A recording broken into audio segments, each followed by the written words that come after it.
तोहरे बिना सांस रुक जाला, दिलवा रो रो टूट जाला। नाम तोहर जपेला हर घड़ी, तबो तू दूर छूट जाला।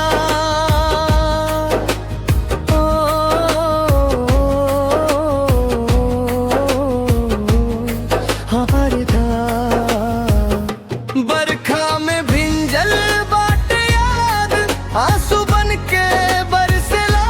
तोहरे बिना हर एक सपना रात भर हमसे तरसला। फोन व देखी हर पलागे मैसेज जब ना आवेला। दिल के दर्द छुपा के हंसी चेहरा रोज सजावेला।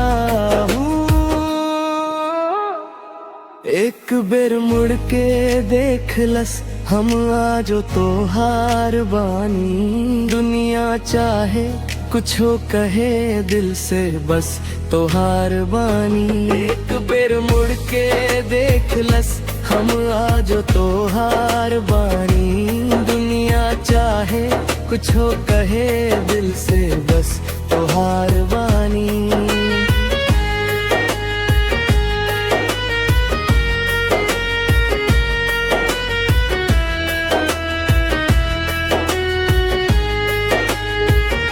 राह में तोरा खोज खोजत दिनवा रात बितावेला।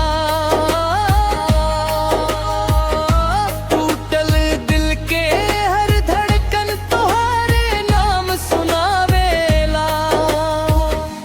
अगर मिल जइबू फिर से जान भी तोहरा दे देब। ना छोड़ब हाथ तोहार सगरी दुनिया से लड़ लेब।